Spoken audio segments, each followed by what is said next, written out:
que você achou do estudo desta semana? Eu gostei bastante, porque o estudo desta semana nos mostrou que Deus salva as pessoas pela graça, tanto no Antigo quanto no Novo Testamento. E o estudo também mostrou que Deus sempre teve o mesmo plano de salvação e o mesmo estilo de vida moral para o seu povo.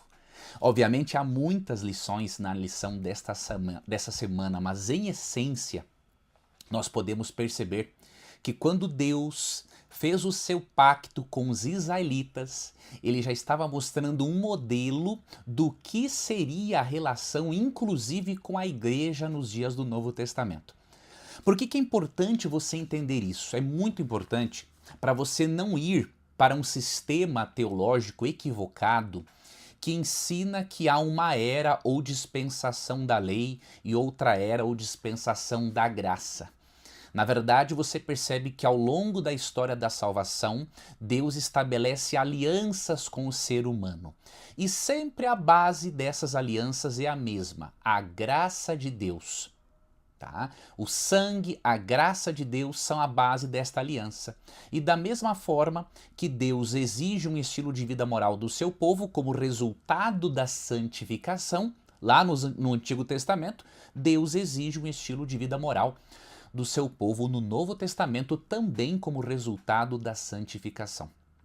Eu espero que este tema fique bastante claro para você ao longo desta semana, tá?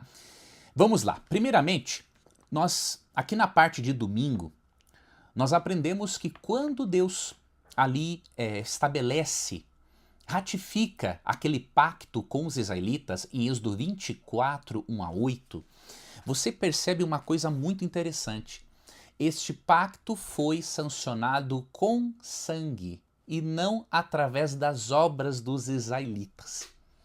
O que você percebe aqui em Êxodo 24, 1 a 8?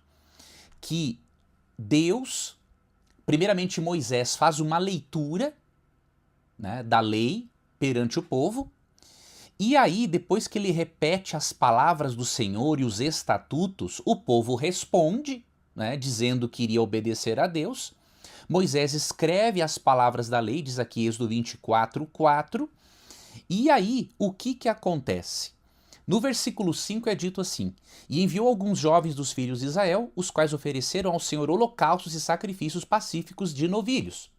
Verso 6, Moisés tomou metade do sangue e o pôs em bacias, e a outra metade aspergiu sobre o altar.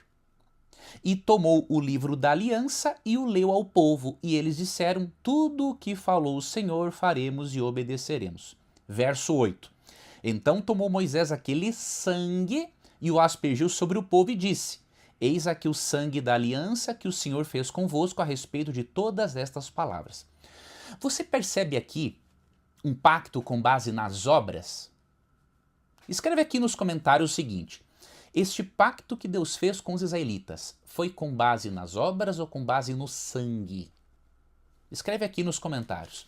De acordo com o que eu li em Êxodo 24, 5 a 8. 24, 5 a 8.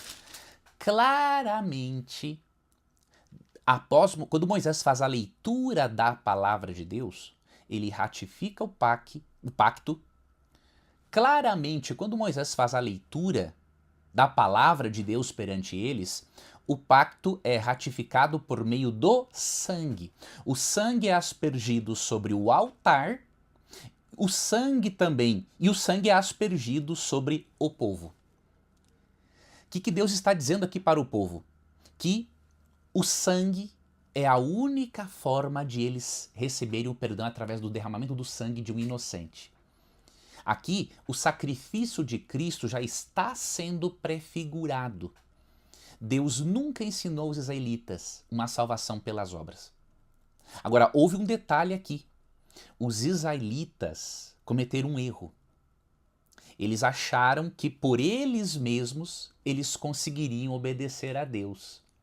Porém, Moisés, já para evitar este equívoco, ele faz com que o sangue seja jogado tanto sobre o altar quanto aspergido sobre o povo, para indicar o seguinte: olha, apesar das boas intenções de vocês, quem os purifica é o sangue e não as boas intenções de vocês. Então, por meio do sangue, Deus purifica o seu povo dos seus pecados, simbolicamente, porque isso seria ratificado na cruz quando Cristo morresse.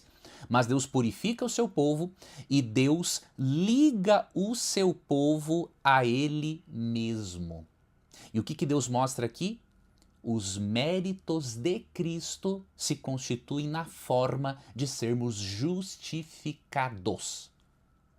Essa divisão em era ou dispensação da lei e da graça, isso não existe na Bíblia. Sempre existiu apenas uma dispensação, da graça. Ok? O sangue é a base do pacto. Quando o povo fala que ele iria obedecer a Deus, o povo prometeu algo que não poderia cumprir. E aqui tem uma lição para nós. Nunca prometa a Deus que você não vai mais pecar. Esta capacidade não está em você, nem em mim. O que nós podemos prometer a Deus é: Senhor, por sua graça, eu quero aprender a lhe obedecer cada vez mais. Mas prometer a Deus que você não vai pecar, não faça essa bobagem, porque você não vai conseguir. De acordo com Romanos 3:23, texto muito conhecido, todos pecaram e estão destituídos da glória de Deus. Tá? Você e eu não podemos prometer algo a Deus. O que nós podemos sim é, conduzidos pelo Espírito Santo, decidirmos fazer o que é certo, desde que o Espírito Santo direcione até mesmo a nossa própria vontade. Eu vou comentar um pouquinho disso mais para frente, tá? Mas eu queria comparar aqui Êxodo 24, especialmente o verso 8, que fala que o sangue foi aspergido sobre o povo, né? Porque o verso 8 diz assim, ó: eis aqui o sangue da aliança que o Senhor fez convosco a respeito de todas estas palavras. Eu queria comparar isso com Mateus 26:28, para você perceber qual é a diferença e qual é a semelhança entre a antiga e nova aliança. Isso aqui tem ocasionado uma série de interpretações equivocadas no meio evangélico. Tá? Muitos sinceros filhos de Deus apresentam um antagonismo entre Moisés e Jesus, sendo que esse antagonismo não existe. Tá? Qual é a diferença entre a antiga aliança e a nova aliança? Grave isso aqui, porque isso aqui vai ajudar a você e muito a explicar esse assunto de uma vez por todas. Na antiga aliança, aqui em Êxodo 24, verso 8, Moisés aspergiu o sangue de animais sobre o povo e também sobre o altar, de sacrifícios. Então era um sangue de animais. Mas qual é que era a base? O sangue. Em Mateus 26:28, olha o que Cristo faz quando ele celebra a ceia com seus discípulos. Porque isto é o meu sangue. Ele dá o cálice de vinho para eles, né? Isto é o meu sangue, o sangue da nova aliança, derramado em favor de muitos para a remissão de pecados. Analise uma coisa aqui comigo. A única diferença que nós vemos entre antiga e nova aliança é no tipo de sangue. Ou seja, o sangue é a base de ambas as alianças, tanto de Êxodo 24, verso 8, quanto de Mateus 26:28. Sangue é a base, não as obras. Mas qual é a diferença? A antiga aliança prefigurava a salvação em Cristo através do derramamento de sangue de animais. A nova aliança é a inauguração real do plano de salvação, a efetivação real do plano de salvação pelo sangue de Cristo. Então, na antiga aliança, se expressava a fé no Salvador que viria, pelo derramamento de sangue de animais. Na nova aliança, se expressa a fé no sangue do Salvador que já morreu, que já veio e que morreu por nós. Então você percebe, na antiga e na nova aliança, a base é o sangue. Lógico que a nova aliança é muito superior, porque o sangue de bodes, de animais, não pode purificar pecados, como fala Hebreus 9, 11 e 12, entre outros versos ali no capítulo 9. Mas é o sangue de Cristo. Tá? Então a nova aliança é superior. Mas a base de ambas é a mesma, é o sangue. Então você tem que entender que só existe um plano de salvação na Bíblia, não tem outro. Tá? Então essa divisão entre era ou dispensação da lei e da graça, isso não existe no texto bíblico. Outro detalhe, vamos aqui para a parte de segunda. Uma coisa muito interessante que acontece aqui na parte segunda é que a lição fala de Êxodo 24, 9 a 18, momento em que os líderes de Israel são convidados para celebrarem com Deus o estabelecimento desta aliança. Tá? E como que isso acontece? Através de uma refeição. Eles fazem uma refeição, né, perto ali do monte, para celebrar este pacto. E o que simbolizava uma refeição ou um banquete no Oriente Próximo, né? Simbolizava um vínculo de amizade. Então, quando um anfitrião convidava alguém para uma refeição, estava estabelecendo um vínculo muito forte de amizade. Uma refeição assim também tinha o propósito de perdoar ofensas ou perdoar dívidas. Então, quando Deus reúne estas pessoas, o que Deus está comunicando para eles? Que Deus quer ter um vínculo de amizade com eles e que Deus estava o quê? Comunicando perdão para todos. Agora, aconteceu algo muito interessante. Alguns do que subiram com Moisés no monte e celebraram esta refeição, após verem uma manifestação visível da glória de Deus, alguns dos que haviam subido acabaram caindo e se perdendo. Os filhos de Arão, por exemplo, né? De acordo com Levítico 10, acabaram levando o fogo estranho na presença de Deus, Nadab e Abiú. O que isso nos mostra e a lição refletiu conosco muito bem. Ter uma experiência com a verdade não significa necessariamente que a pessoa tenha sido convertida pela verdade. Possuir a verdade não significa ser convertido. Isso é muito sério. Quando as pessoas me perguntam no Na Mira da Verdade quais são as características da igreja verdadeira, eu menciono Apocalipse 12, 17, Apocalipse 14, 12, Tiago 1, 27, João 13, 35, mas eu tenho enfatizado mais não isso para as pessoas, eu tenho enfatizado o seguinte: você é a pessoa certa no lugar certo? Porque às vezes as pessoas perguntam quais são as características da igreja verdadeira para se acomodarem espiritualmente. Bom, se eu estou numa igreja que eu creio ser a verdadeira, ótimo, eu estou no céu. Grande engano. A pessoa não parou para pensar que ela pode estar no lugar certo, mas ela pode estar sendo a pessoa errada no lugar certo. Ela pode não ser convertida. Ela pode ter sido convencida, mas não convertida. Então, antes de se perguntar novamente se você faz parte da igreja verdadeira, o que é uma pergunta importante, pergunte-se: eu sou convertido? Eu sou a pessoa verdadeira no lugar certo? Eu sou a pessoa certa no lugar certo? Ou a pessoa errada no lugar certo? Isso é muito lógico. Jesus falou em Mateus 13 que existe o trigo e existe o joio. Tá? Então isso aqui deve nos levar também a refletir. Bom, vamos para a parte aqui de terça. Olha que interessante. Na parte de terça nós aprendemos que mesmo que a base do antigo pacto seja o sangue e do novo também seja o sangue de Cristo, o resultado de aceitarmos o perdão por meio do sangue será uma transformação de vida. Só que esta transformação de vida não vem pelo seu esforço propriamente dito.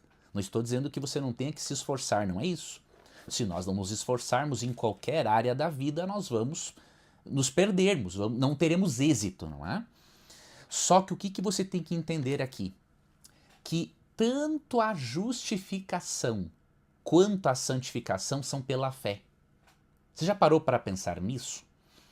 A justificação, que é o ser declarado justo, é unicamente pela fé no sangue de Jesus Cristo derramado em nosso favor. Mas a Bíblia mostra que a santificação, que é o tornar-se cada vez melhor pela atuação do Espírito Santo, isso também é pela fé. Às vezes há a tendência de pensar que a justificação é pela fé e a santificação é pelas obras. Nada mais errado, tá? Deixa eu mostrar para você. Vamos aqui para Ezequiel, que é o texto que a lição nos propõe. Ezequiel 36, 26 a 28. Outro texto que mostra que essa distinção, né, entre era da lei e era da graça, simplesmente ela não tem cabimento, tá? Vamos aqui para Ezequiel 36, 26 a 28. Vamos ver se isso aqui envolve graça ou obras. Dar-vos-ei coração novo e porei dentro de vós espírito novo. Tirarei de vós o coração de pedra e vos darei coração de carne. Isso aqui é conversão, não é? Porei dentro de vós o meu espírito e farei que andeis nos meus estatutos, guardeis os meus juízos e observeis. Quem que vai fazer com que o ser humano seja obediente? Quem é o agente da ação aqui? É o próprio pecador ou é Deus? Escreve aqui nos comentários. Quem é o agente da ação de tornar o ser humano capaz de obedecer? É Deus ou é o próprio ser humano? Escreve aqui nos comentários. Vou ler o verso de 27 de novo, ó. Porei dentro de vós o meu espírito e farei, ou seja, o mesmo que colocou o Espírito em nós, o Espírito Santo, é o que faz com que andemos nos seus estatutos, guardemos os seus mandamentos e observemos. E aí, versículo 28, habitareis na terra que eu dei a vossos pais, vós sereis o meu povo e eu serei o vosso Deus. Deus claramente afirma nesse texto que é unicamente pela influência interna do Espírito Santo e não por nossos esforços que nós agimos de acordo com a vontade de Deus.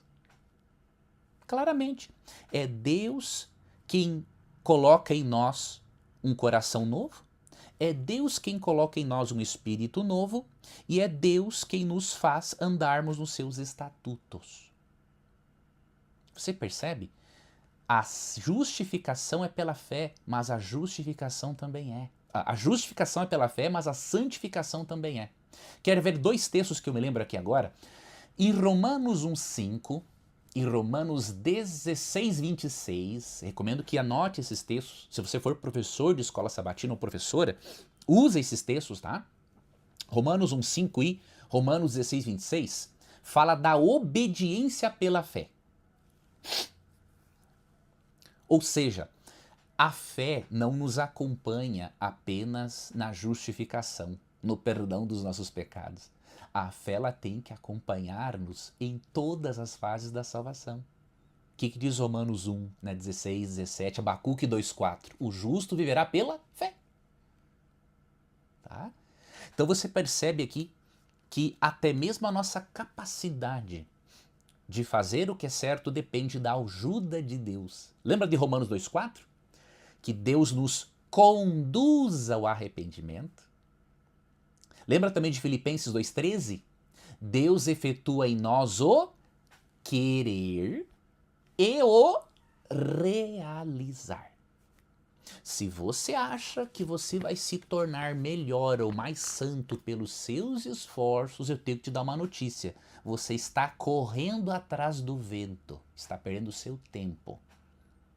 Você vai se tornar melhor pela atuação interna do Espírito Santo em você. A fé não pode te acompanhar só na justificação. A fé tem que te acompanhar na santificação. Gravou isso aqui? Então isso aqui é importante, tá? O que isso significa? Duas coisas. Primeiro, que a salvação é um dom de Deus, a justificação é um dom de Deus e que a santificação também é um dom de Deus. Porque Ele é o agente da santificação. Agora aqui, você tem que lembrar de uma coisa. Já que Paulo em Romanos 1,5 e em Romanos 16, 26 usa a expressão obediência por fé, isso significa que a verdadeira fé leva a uma obediência. Isso está de acordo com Tiago 2,26, né, que a fé sem obras é morta. Então o termômetro que avalia o nível, a temperatura da sua fé são as suas obras. Agora, não pense que as suas obras tornam você digno de alguma coisa, porque aí você está colocando a carroça na frente dos bois. Está errado. A fé é o meio pelo qual você se apropria da salvação em Cristo e é também por meio da fé que você vai se tornar uma pessoa melhor, vai ser santificado por Deus. Mas a fé vai levar sim você a uma obediência. E Hebreus 8:10 fala. Olha que interessante. Olha que paralelo interessante que me veio na mente agora. Assim como em Êxodo 24:8 e Mateus 26:28 vemos que o sangue é a base da antiga e da nova aliança, você percebe que o resultado de ser justificado pelo sangue é a obediência, tanto na antiga quanto na nova aliança. Grava isso aqui. Em Jeremias 31 a 34, Deus promete pôr as suas leis no coração do povo. Pois em Hebreus 8:10, o autor de Hebreus cita Jeremias 31 para dizer que Deus quer imprimir as suas leis no nosso coração. Essas leis não podem ser o aspecto cerimonial, porque quando Hebreus foi escrito ali no ano 70 depois de Cristo, os judeus cristãos primitivos já não celebravam mais sacrifícios, os cristãos, não é? Então eles entenderam que aquilo se referia ao aspecto moral da lei. Ou seja, na antiga aliança a base era o sangue, na nova aliança a base é o sangue, só que o sangue de Cristo. Na antiga aliança Deus queria transformar o coração deles e imprimir as leis no coração do seu povo. Na nova aliança, Deus quer fazer a mesma coisa. Olha a coerência. Um só plano de salvação do Gênesis ao Apocalipse e só um estilo de vida moral para o povo de Deus do Gênesis ao Apocalipse. Isso aqui é bem claro quando nós estudamos esse assunto, tá? Vamos aqui agora para a parte de quarta-feira. Na parte de quarta-feira, a lição nos apresentou Êxodo 25, 1 a 9 e nos perguntou que verdades cruciais, práticas e teológicas aprendemos desses versículos. Se você ler Êxodo 25, 1 a 9, na verdade, você vê duas verdades teológicas bem interessantes aqui. A primeira, de que as ofertas voluntárias devem ser levadas a Deus em resposta ao amor dele por nós. Aqui, interessante, né? As ofertas, como parte da adoração a Deus, sempre foram voluntárias. Se você ler Êxodo 25:2, olha o que diz aqui, ó. Disse o Senhor a Moisés: fala aos filhos de Israel que me tragam oferta de todo homem cujo coração o mover, para isso dele recebereis a minha oferta. Então a oferta era voluntária. Eles levaram aqui ofertas para a construção do tabernáculo. Hoje você e eu levamos ofertas para a pregação do evangelho. Né? E lá em 2 Coríntios 9, 6 e 7 tem esse mesmo princípio, de que tem que ser algo voluntário. Tá? Então a oferta de gratidão faz parte da adoração a Deus, bem como o sistema de dízimos, que muitos temam em dizer que foi abolido e Deus cobrará isso daqueles que não aceitam o que o texto bíblico realmente diz. Mas esse é um outro assunto. Uma outra verdade que nós aprendemos aqui é a verdade de que Deus quer habitar entre nós. Além de Deus querer ofertas voluntárias, nos versos 8 e 9 é dito que Deus pediu para que um santuário fosse feito para que Deus habitasse entre o seu povo.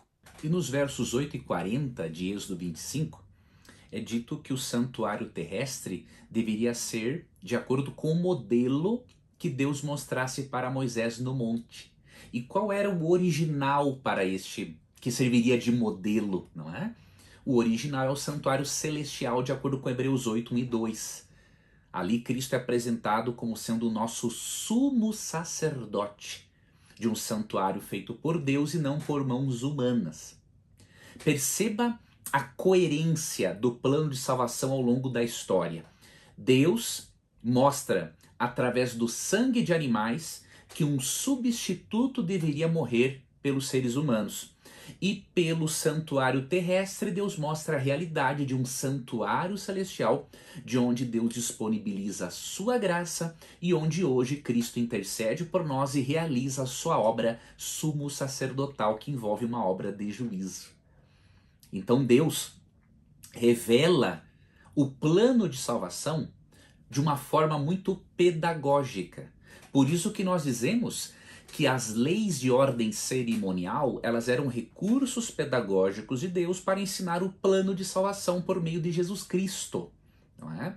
E quando Cristo morre na cruz, nós lemos em Mateus 27:51, por exemplo, que naquele momento o véu do santuário, o véu que dividia o lugar santo do santíssimo, ele é rasgado de cima a baixo de uma forma sobrenatural. Com aquilo, Deus estava indicando que todo o sistema israelita, dado aos israelitas, que apontava para Cristo, perdeu a sua função. A partir dali, a partir de Cristo, né, toda aquela função da lei cerimonial foi transferida para Cristo. Tudo aquilo se cumpre no Salvador. Então, a partir de agora, nós somos justificados de forma plena pelo sangue dele e podemos achegarmos ao trono da graça de Deus através da presença de Cristo no santuário celestial, como lemos também em Hebreus 4:14-16. Indo agora para a parte de quinta-feira da lição e vamos terminar, a lição nos apresentou o Êxodo 31, 1-18, e a lição nos pergunta que ajuda especial Deus proveu ao povo para que todos os detalhes do tabernáculo e seus serviços fossem preparados de uma forma adequada.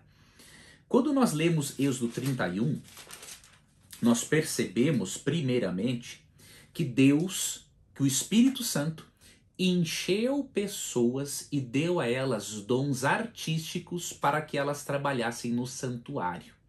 Quando você vai para Êxodo 35, né, na verdade 30, deixa eu ver, Êxodo 35, 30, 35, né, você vê que homens como Bezalel e Aholiabe receberam dons naturais do Espírito Santo, dons artísticos para a construção do santuário, de todos aqueles utensílios, né? Isso nos lembra Tiago 1,17. Tá? É um texto que eu recomendo que você leia com a sua classe ou na sua classe, que diz: toda boa dádiva e todo dom perfeito são lá do alto, descendo do Pai das luzes, em quem não pode existir variação ou sombra de mudança. Tanto dons naturais quanto espirituais vêm de Deus. Não apenas os dons espirituais, como lemos em 1 Coríntios 12, Efésios 4, Romanos 12. Dons naturais também vêm de Deus. E aqui Deus deu o dom da arte para que essas pessoas construíssem um santuário. Então perceba aqui uma coisa, Deus não é contra a arte, Deus é contra o prestar culto através de uma obra de arte. Deus é contra o venerar ou adorar uma arte. Então, o que o segundo mandamento proíbe no Decálogo, em Êxodo 20, é o adorar, o venerar, o se prostrar diante de imagens. Mas Deus não proíbe a arte em si. Né? A arte em si aqui tinha uma função pedagógica. Não servia para propósitos culticos, diríamos assim, até porque os israelitas não tinham acesso ao lugar santíssimo do santuário celestial, onde estavam os querubins.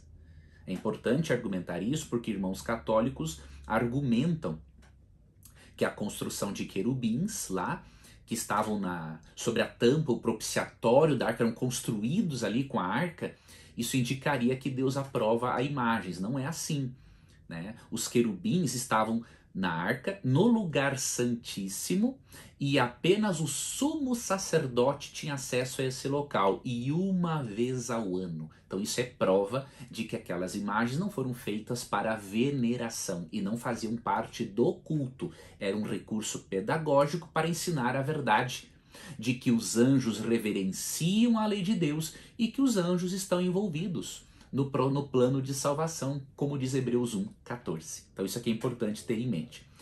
Só que aqui em Êxodo 31, além de vermos que o Espírito Santo encheu pessoas, dando a elas o dom da arte para que construíssem, né, o santuário, em Êxodo 31 nós temos uma outra confirmação de que a salvação pelo sangue, pela graça, ela nos leva a uma vida de harmonia com a vontade de Deus. Isso aqui é muito importante. E aqui a lição mencionou o sábado. Por que é importante esse texto de Êxodo 31 17, tá? E também o versículo 13. Muitos irmãos evangélicos sinceros creem, por causa desse texto, que o sábado é um sinal apenas entre Deus e os israelitas.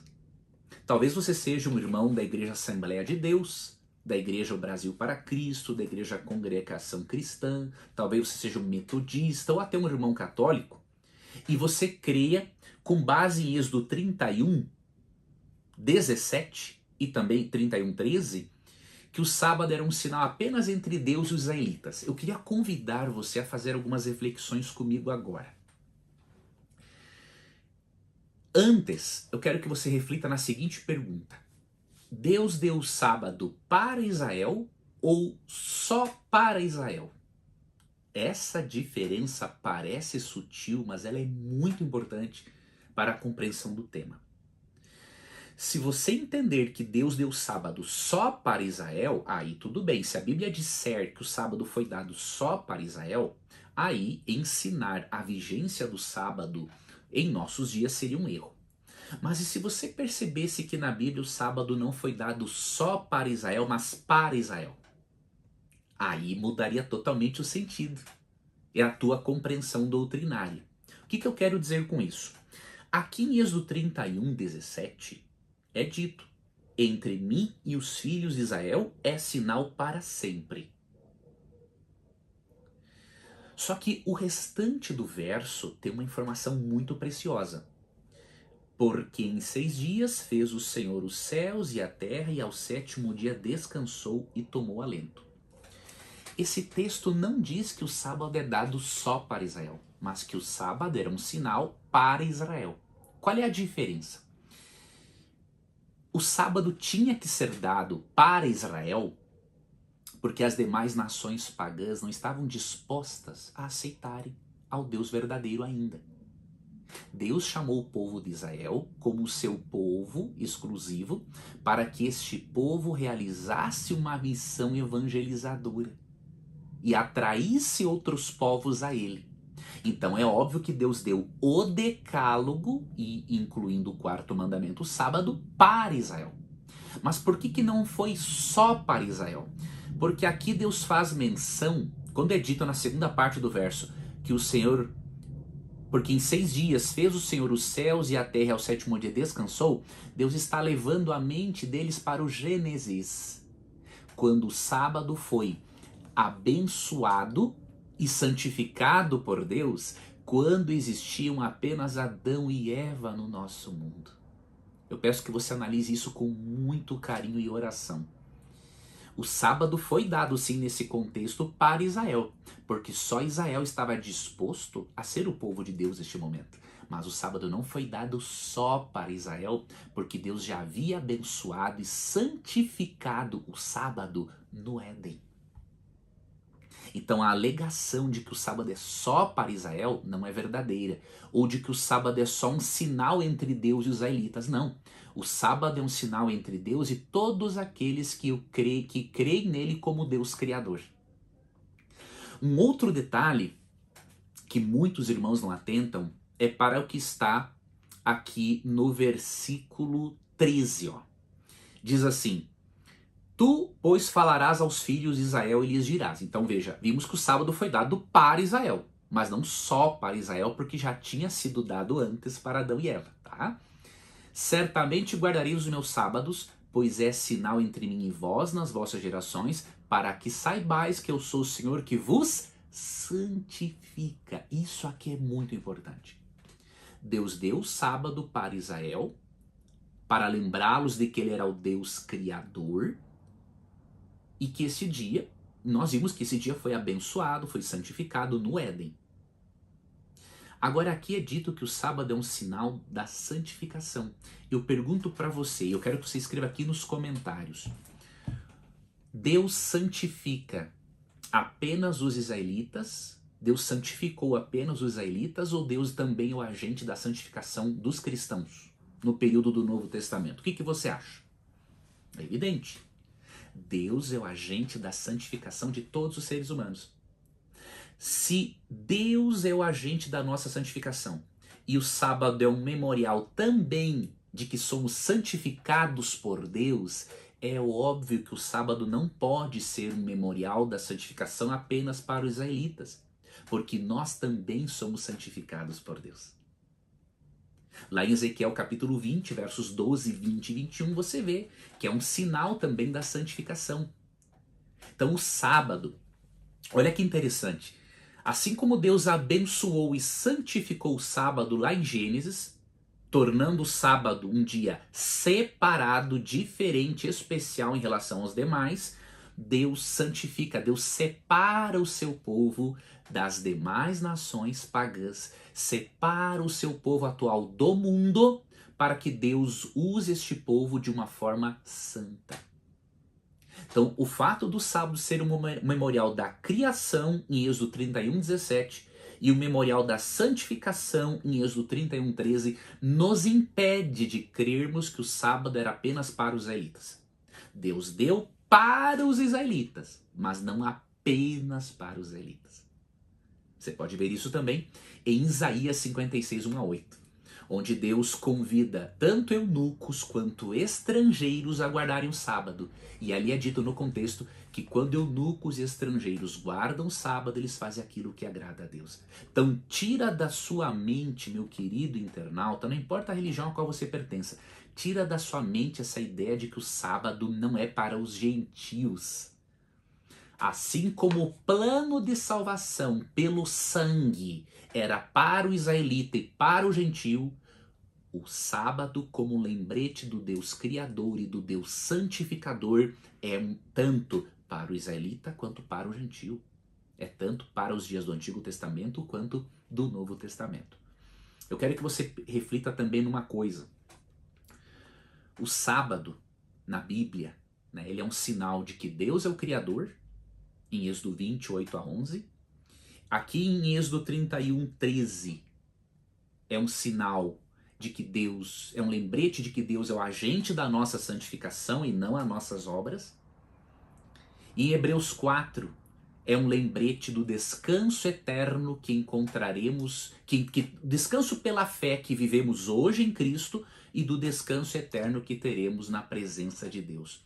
Estas funções do sábado são complementares e elas não excluem a função primária de Gênesis 2, 2-3 e Êxodo 20, 8-11. Sinal, lembrete semanal do Deus Criador. Por isso, nós cremos que Ellen White estava corretíssima quando afirmou no Patriarcas e Profetas que se o sábado fosse observado desde o início do mundo, não existiria ateísmo e nem politeísmo. Por quê? Porque a mente das pessoas estaria fixada no Deus Criador. Toda semana as pessoas lembrariam, através da santificação do sábado, que elas não estão aqui por acaso e que existe apenas um único Deus verdadeiro. Eu acredito que esta lição ajudou você a perceber que existe apenas um plano de salvação ao longo de todas as eras. Deus revelou este plano de salvação através do sangue de animais e ele efetiva este plano de salvação através do sangue de Cristo. Ou seja, o sangue é a base do Antigo e do Novo Testamento. Da mesma forma, Deus é o agente de santificação, de transformação, de modo que ele transforma o coração de pedra do seu povo em um coração de carne, lá no Antigo Testamento, e ele transforma o coração de pedra do seu povo em um coração de carne aqui no Novo Testamento. Deus imprime os seus princípios morais no coração do seu povo do Antigo Testamento e Deus imprime os seus princípios morais no coração do seu povo no Novo Testamento. Aqui está a coerência, a lógica do plano de salvação e do propósito de Deus de transformar o ser humano. E eu quero que você me diga com muita sinceridade aqui nos comentários, amigo internauta. Você viu aqui eu ensinar em algum momento salvação pela lei ou pelo sábado? Eu duvido que você tenha visto isso. Você percebeu que eu apresentei o sangue como a base da nossa salvação. Eu apresentei a fé como devendo estar presente tanto na nossa justificação quanto na nossa santificação. O que eu mencionei é que a lei, O sábado será o resultado de um coração que está sendo santificado e jamais o nosso meio de salvação ou de justificação.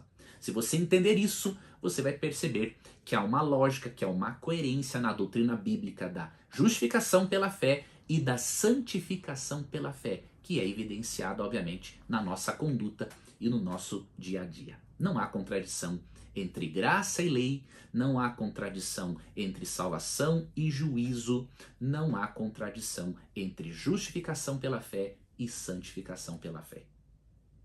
Obrigado por você ter acompanhado o estudo desta semana. Eu espero que você tenha se inscrito aqui no canal para que eu possa notificar a você a respeito de outros estudos. E deixa aqui nos comentários as suas impressões, eu gosto de ler os comentários para que nós possamos trocar aqui algumas ideias, tá? Um abraço, que você tenha um ótimo final de semana e até o nosso próximo estudo.